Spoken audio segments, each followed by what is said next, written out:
마케루스 지하 동굴에 갇혀 있습니다. 요즘으로 치자면은 지하 동굴 감옥, 캄캄하고 칠흑 같은 무덤 같은 적막한 곳입니다.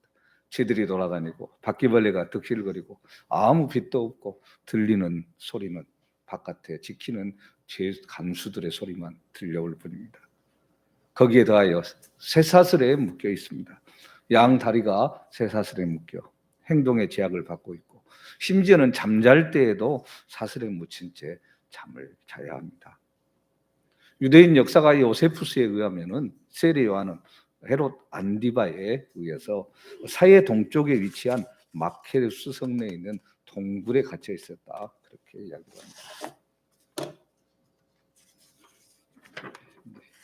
사진으로 이렇게 되는데요. 여름 궁전이었습니다. 지금 이제 로마가 다 이렇게 공격을 해가지고 다 피피해야 되는 그런 곳이라고. 지금 이제 흔적만 남아 있는 그런 곳입니다. 여기에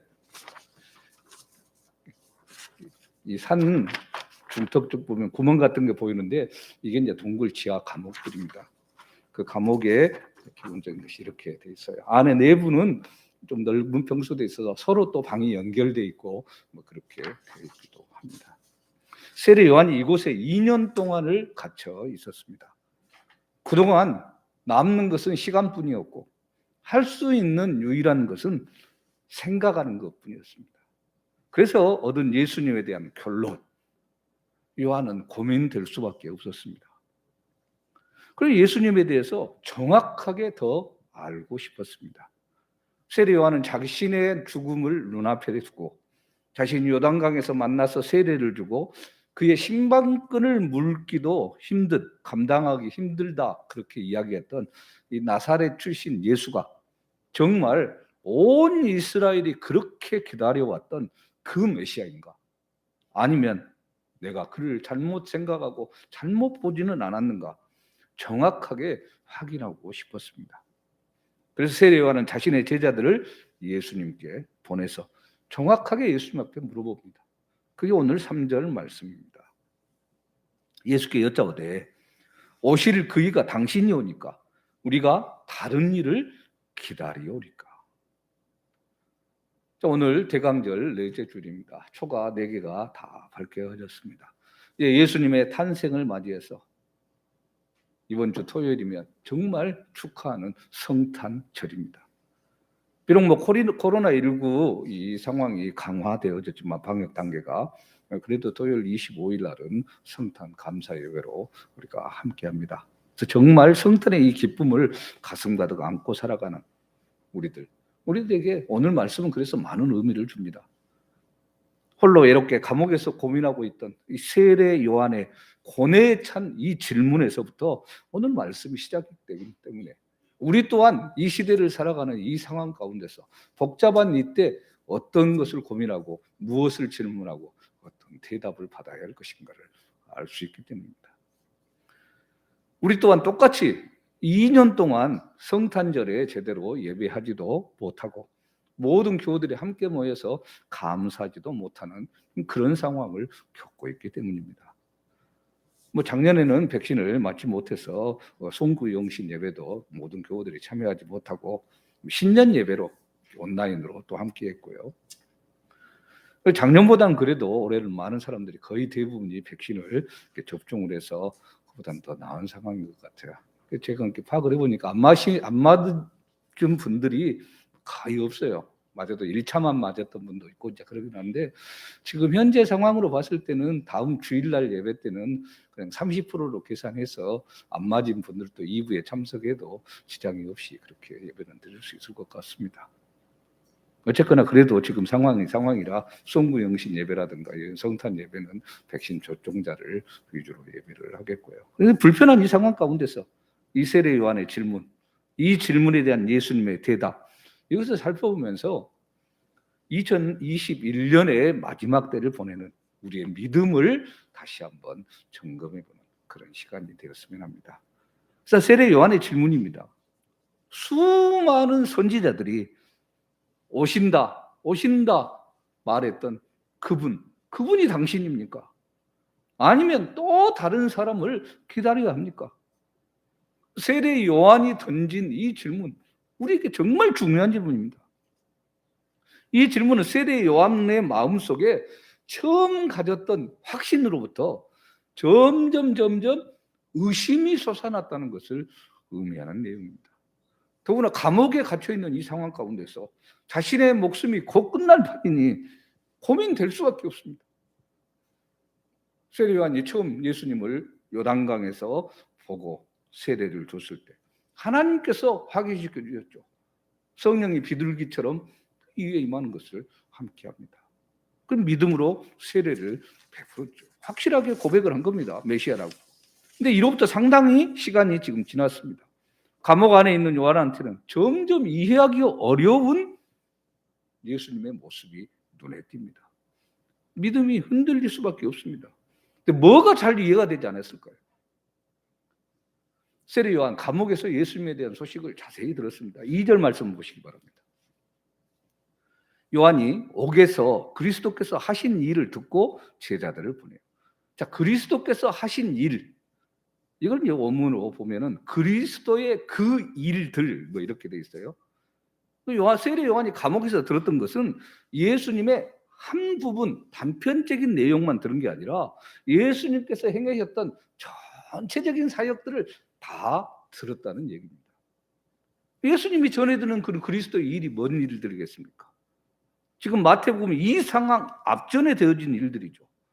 예수님이 산상수훈을 이야기했던 것, 또 행하신 여러 이적을 행하셨던 것, 12제자를 파송하면서 가르치는 이런 일들, 이런 일들을 다 들었다는 얘기입니다. 근데 이런 일들은 세례 요한이 기대했던 메시아의 사역과 차이가 있었습니다. 요한과 예수님은 다른 삶의 방식을 가지고 있습니다.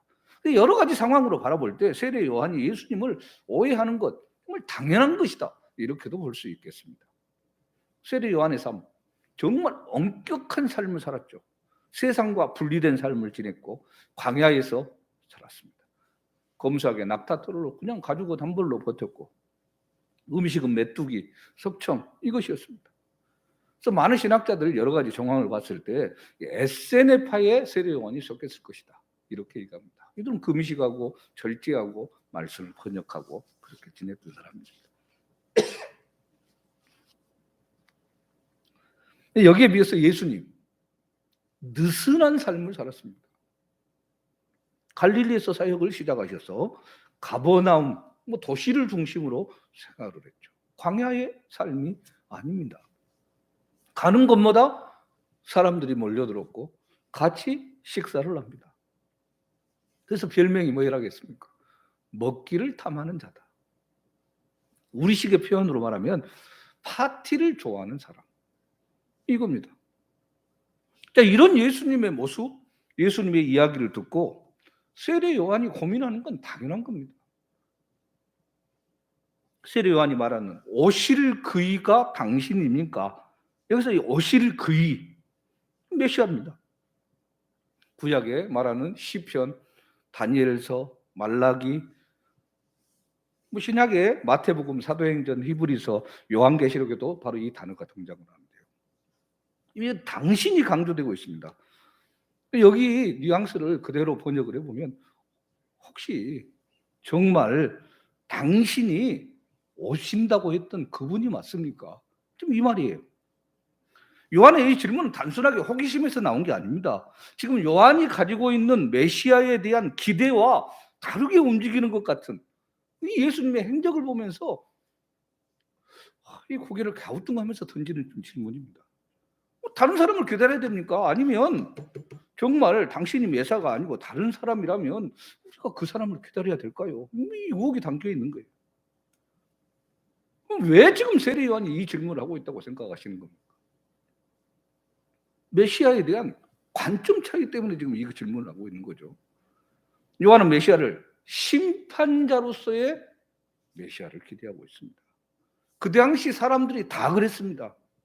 많은 사람들, 세례 요한 또한 메시아가 오면 로마의 억압으로부터 이스라엘을 독립시키고 다윗 왕국, 솔로몬 왕국의 영광을 재현할 것이다, 이렇게 생각을 했습니다.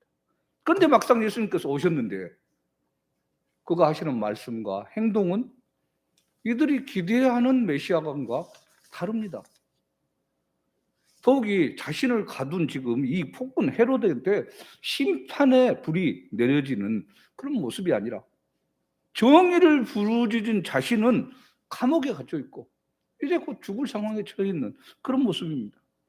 그런데 예수님은 심판보다는 구원을 선포하고 계십니다. 선민인 이스라엘 이 역사적인 해방, 자유 이런 것을 회복하는 것보다는 예수님께 지금까지 쭉 해오신 사역을 보면 죄사함의 권세를 가지고 있다는 것, 치유의 이적을 행하는 것 이런 모습만 나타납니다. 실제적으로 기도했던 정말 독립투사로서의 그런 의미가 보이지 않습니다. 예수님의 길을 닦는 사람으로서 예수님이 엘리야라고 표현을 하잖아요. 이 세상에 왔던 이 세대 요한조차도 메시아 간에 문제가 있었습니다. 그러면 이스라엘 사람들의 마음은 어떠했겠습니까? 더 그렇죠. 그때는 말할 것도 없고 2000년이 지난 지금도 유대인들은 6월절이면 그들이 기다리는 메시아를 맞아들이기 위해서 문을 열어놓고 식탁에는 빈 의자를 하나 마련해 놓기도 한다. 뭐 그럽니다. 우리가 다른 일을 기다려야 됩니까? 이 질문은 세례 요한의 그래서 질문만이 아닙니다. 이 시대 수많은 사람들이 예수 그리스도 외에 다른 존재를 찾고 있습니다. 심지어 차지도 더웁지도 않다고 질책받았던 라오디게아 교회 같은 그 현대 교회의 이 모습, 우리 교회 안에서조차도 예수님이 메시아 되신 것을 확신하지 못하고 그런 것과 상관없이 취미처럼 그렇게 교회에 출석하는 교인들이 많은 게 현실입니다. 이제 이런 상황에서 우리가 다시 오실 주님을 기다리고 있는 이 대강절 넷째 주일을 기다리면서 보내면서 다시 한번 이 말씀을 분명하게 하고 우리의 믿음을 확고하게 해야 되겠습니다. 오실 그분이 당신입니까? 세례 요한은 이렇게 물었지만 우리는 뭐라고 이야기합니까? 주님은 우리를 위해 이 땅에 오신 바로 그 메시아입니다. 분명하게 우리의 믿음을 고백할 수 있어야 됩니다. 고백하십니까? 따라서 해볼까요? 주님은 우리를 위해 이 땅에 오신 바로 그 메시아십니다. 아멘. 이 고백이 우리의 고백입니다. 그리고 예수님이 뭐라고 대답하냐면 4절 5절입니다. 예수께서 대답하여 이르시되 너희가 가서 듣고 보는 것을 요한에게 알리되 맹인이 보며 못 걷는 사람이 걸으며 나병 환자가 깨끗함을 받으며 못 듣는 자가 들으며 죽은 자가 살아나며 가난한 자에게 복음이 전파된다. 무슨 말씀입니까? 나는 선지자의 예언대로 온 메시아다. 이 말씀입니다. 세례 요한의 의심에 찬 질문을 접한 예수님은 직접적으로 내가 메시아다 이렇게 말하지 않습니다. 뭐라고 얘기합니까? 구약 선지자 이사야가 말했던 그 글을 인용해서 자기가 메시아 된 것을 보여주십니다. 이 원어상 이 의미는 직설법 현재형 이렇게 이야기를 해요. 우리 같은 뭐 과거, 현재, 미래 뭐 이렇게 있는데 이게 무슨 말이냐면요. 지금 현재 예수님이 말씀하고 있는 이 상황, 대답하는 이 상황 속에서도 계속해서 병자들이 치료를 받고 있다는 그 말입니다. 야, 과거에도 치료받고 고침받고 이렇게 했었고 지금도 하고 있고 말하고 있는 이 순간에도 하고 앞으로도 계속 그렇게 될 것이라는 것을 이야기하는 거예요. 자, 이 말씀에 나타난 이 치유의 역사는 구약에서 선지자 이사야를 통해서 분명하게 예언한 메시아 시대가 도래했을 때 나타나는 현상입니다. 이사야 선지자가 메시아 시대 때는 메시아가 왔을 때는 시각 장애인들이 눈을 뜨고 못 걷는 사람이 걷고 한센증병 환자도 깨끗함을 받고 청각 장애인들은 듣게 되고 죽은 사람들 살아나고 가난한 자에게 복음이 전파될 것이다. 꿈에 그리던 그리고 그토록 원하던 이 메시아 시대 때 그 일이 그대로 지금 진행되고 있다. 그렇게 대답을 합니다. 그리고 메시아의 치유 사역의 예언과 더불어서 메시아가 오신 후에는 하나님의 심판이 이루어진다는 것도 예언을 했습니다. 구약의 많은 부분에서 심판에 대한 이야기가 나오니까요. 근데 최후의 심판은 예수님이 다시 오실 그날 심판주로서 오시는 거죠. 근데 이 세례 요한 예수님을 이 세상의 죄에 대한 심판자로서의 메시아만 더 기대하고 기다렸습니다. 그러다 보니 부딪혀지죠. 물론 시대적인 상황이 어렵습니다. 로마의 억압사에 의해서 많은 백성들이 괴롭힘을 당하고 있고, 그래서 로마가 딱 쳐서 없어지고 새롭게 하나님의 나라, 다윗의 나라를 세울 메시아, 혁명가가 나타나면 그 사람이 메시아다 이렇게 바라볼 수 있는 더 좋은 상황이 되죠. 그런데 좀 그렇게 진행이 되지 않고 있지 않습니까? 일제시대 때 진짜 영웅은 일본군을 다 물리쳐버리고 이 땅에 해방을 가져올 김자진 장군 같은 그런 사람들 아닙니까? 그렇지 않고 예언받은 그 힘들어하고 어려운 백성들 그 속에서 그냥 병 고치고 눈에 보이지도 않는 제사 받았다. 눈에 보이지도 않잖아요. 뭐 글로 써준다 해도 진짜 그런지 안 그런지 이건 믿음의 문제 아닙니까? 그런 사람을 최고로 쳐주지 않습니다. 근데 예수님은 어떻습니까? 하나님의 심판이 즉각적으로 이루어지지 않는다 하더라도 병자들을 치유하고 복음을 증거하고 그래서 마지막 날에 약속했던 이 축복들이 이미 시작됐다는 것을 알림으로 암시적으로 지금 요한한테 답변을 해주고 있는 거죠. 예수님은 자신이 구약에 예언된 메시아 자격으로 이런 기적을 행하고 이렇게 하고 있다. 그것을 지금 보여주는 겁니다. 이 질문에 대한 답변 한마디로 뭡니까? 내가 바로 말한 그 사람이다. 이거죠. 난 선지자의 예언대로 온 메시아다. 말씀하고 계시는 거예요. 지금 앞서서 이 얘기를 했지만은 당시 세례 요한은 이 어두운 감옥 안에서 정말 초조하게 지내다가 결국 좋은 걸 보지 못하죠. 풀려나지 못하고 살롬의 춤에 놀아난 헤롯이 나라의 절반까지도 주겠다. 네가 원하는 게 뭐냐? 그러니까 헤롯에 목을 주세요. 그래가지고 결국 목을 배임 당하는 순교의 제물이 되고 말죠. 자, 그러니 과연 세례 요한이 예수님의 말씀을 완전히 이해했을까? 우리의 대답은 잘 모르죠. 그런데 하나님의 특별한 은총이 세례 요한과 함께 했었고 그렇기 때문에 예수님이 하신 이 말씀을 이해하고 기쁨으로 순교의 길을 걸어갔을 것이다. 우리가 추측은 해볼 수 있죠. 따지고 보면 세례 요한의 이 질문에 예수님 편에서 대답을 할 때 뭘 어떻게 대답하겠습니까? 내가 메시아다 대답을 직접적으로 한다고 해도 안 믿으면 끝 아닙니까? 어떤 증거를 제시하겠어요? 다만 예수님은 그냥 선지자 이사야의 글을 언급함으로 수많은 선지자들이 이야기했던 그 메시아다라는 것을 선포하신 것이죠. 사실을 사실대로, 저번에도 이야기를 했습니다만은 내가 우리 자식, 우리 자녀들, 내 아내의 남편이고 아버지냐 물어봤을 때 증명할 방법들이 애매하잖아요. 가족 증명서 보이고 주민등록등본 보이고 DNA 검사 보이고 그러지만 안 믿어버리면 끝인데 다 조작된 거다 뭐에다 해버리면 그 사실을 사실대로 이야기하는 건 단순한 겁니다.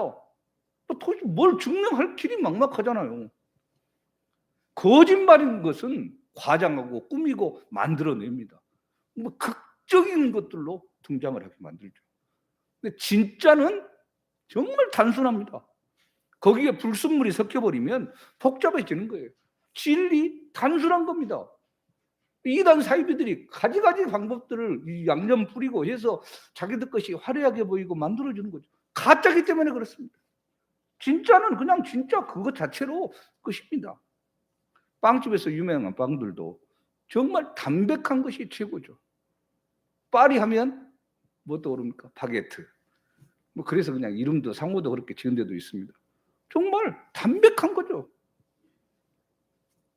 구자제일교회 황우미 목사님하고 파리에서 이렇게 잠을 자면서 아침 일찍 빵집을 갔는데 빵이 진짜 싸서 너무나도 좋아하더라고요. 빵을 좋아하시는 분이라. 싸고 맛있고 담백한 겁니다.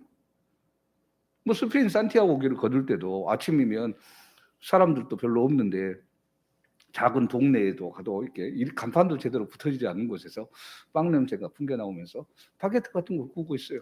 그럼 사람들이 이렇게 사러 와요. 담백한 겁니다. 이스라엘에서도 우리가 성찬식 할 때도 사용을 하기도 했는데 제가 일부 예배 때 이것을 했더니 제 아내가 또 그 사이에 보관해 놨던 빵을 더 커요 원래. 냉동시키다 보니까 작아졌어요. 가지고 오면서 쪼그라들고. 이런 빵을 아침에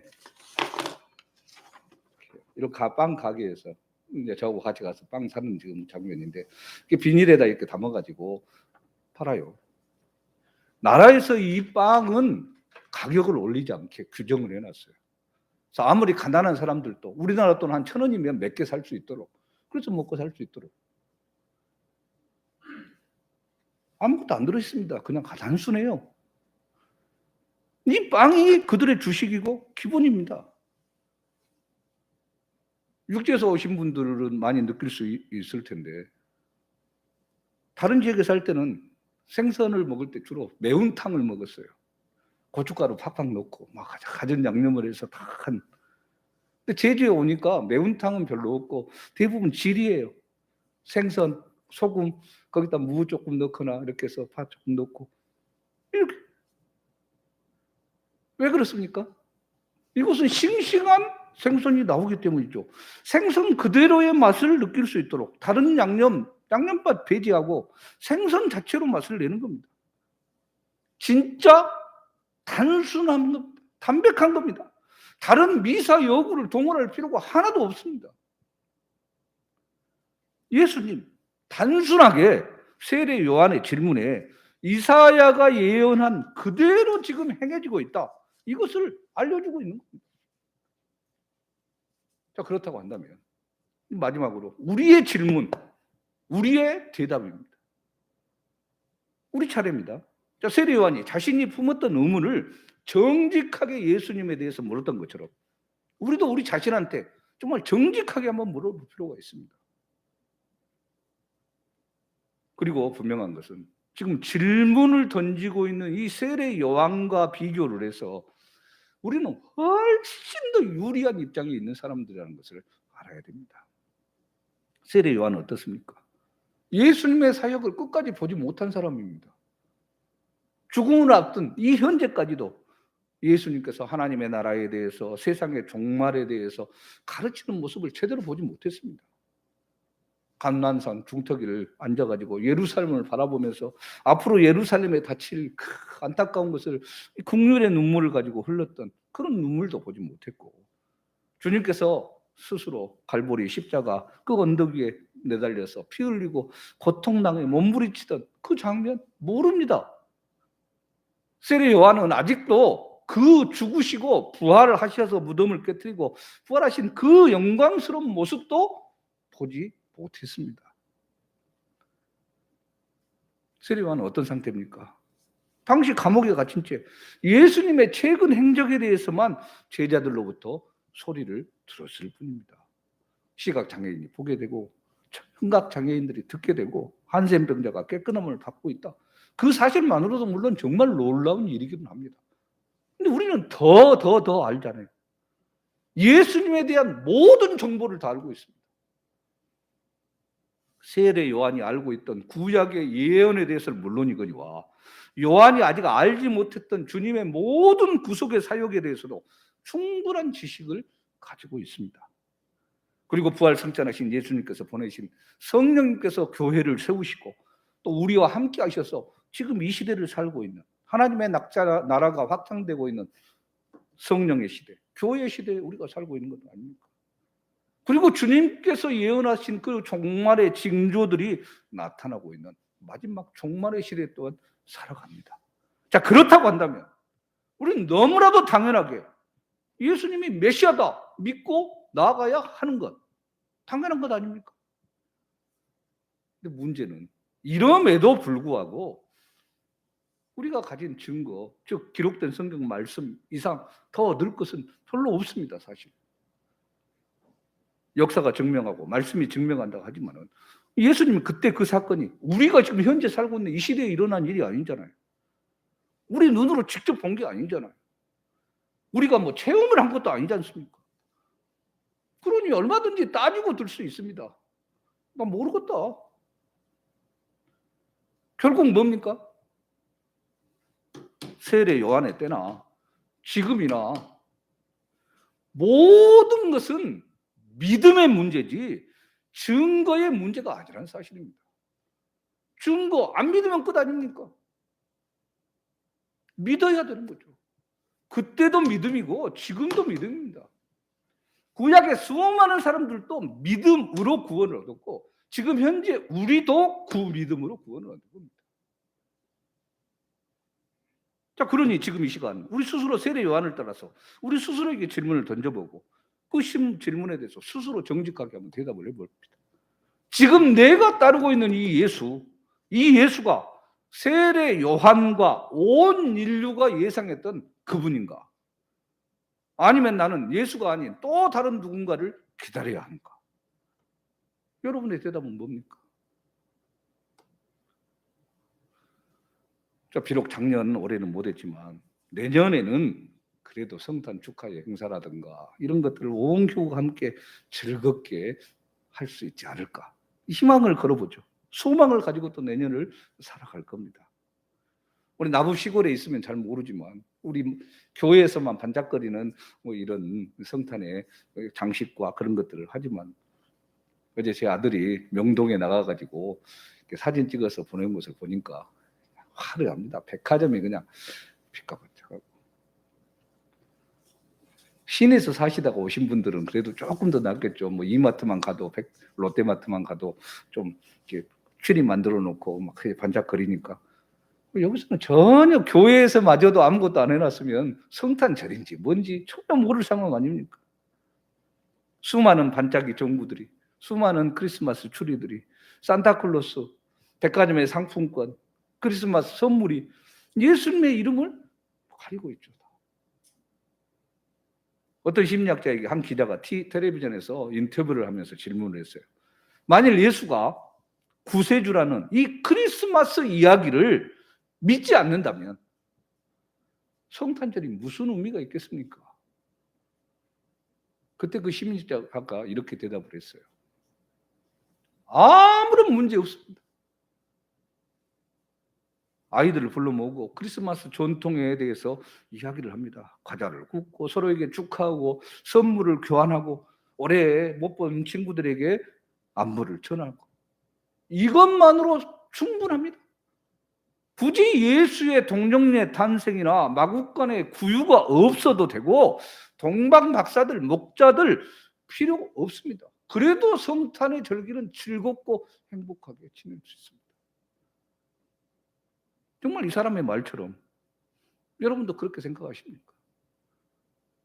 목자들에게 나타난 이 천사들의 찬송이 필요 없고 황금과 유향과 몰약을 예물로 바치던 동방박사들 아무런 의미가 없는 겁니까? 절대로 그럴 수 없습니다. 오늘 우리 이 성탄의 계절에 출처도 제대로 알 수도 없고 상업주의에 물들어 있는 비성경적인 여러 전통들보다 정말 이 성탄의 주인공이신 예수님 이 한 분만 집중해야 되고 주목해야 됩니다. 우리의 관심 예수님 한 분뿐이어야 됩니다. 우리는 오늘 그래서 이 세례 요한이 흔들리는 믿음 속에서 던지는 이 질문이 아니라 세상에 던지는 이 의심에 찬 질문들 앞에서 오히려 더 담대하게 외쳐야 되죠. 오실 그분 바로 주님 당신이십니다. 다른 사람 기다릴 필요 없습니다. 주님이 바로 오시는 그분입니다. 할렐루야. 외쳐야 되는 거죠. 좀 말씀을 정리해 봅니다. 성탄절의 중심 예수님입니다. 크리스마스의 유일한 주인공 예수님이십니다. 예수님은 모든 왕의 왕이시지만 가장 낮고 천한 자리에 오셨습니다. 이 세상에 오셔서 철저하게 하나님의 법에 따라서 사셨고 우리의 삶에 깊숙이 개입하고 계십니다. 가난한 자들, 죄인들을 은혜로 감싸 안고 품으셨지만 본인은 죄에 빠지지 않고 죄에 대해서 엄중하게 경고하셨습니다. 주님은 외식하는 자들, 겉으로 드러내는 자들, 깨끗하다고 자칭 그렇게 이야기하는 자들, 크게 분노하고 저주를 퍼부었지만 병든 자들, 아픈 자들은 긍휼히 여기고 싸매주고 고쳐주셨습니다. 그리고 지금도 주님은 우리를 부르시고 훈련시키시며 아직도 복음을 제대로 듣지 못한 자들에게 파송해서 그들로 하여금 또 다른 영혼을 향해 나아가라 말씀합니다. 하나님의 나라의 백성들을 천국의 자리로 인도하기 위해서 그래서 또 영광 중에 천군 전사와 함께 다시 오실 것입니다. 성탄의 절기에 우리가 기다리는 주님, 그분이 바로 메시아. 구약에서 수없이 이야기했던 그분이 주님이십니다.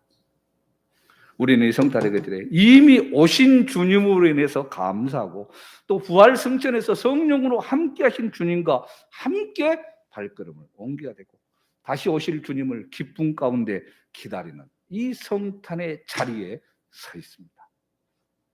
성탄의 계절에 여러분은 어떤 질문을 던지고 어떤 대답을 하시겠습니까?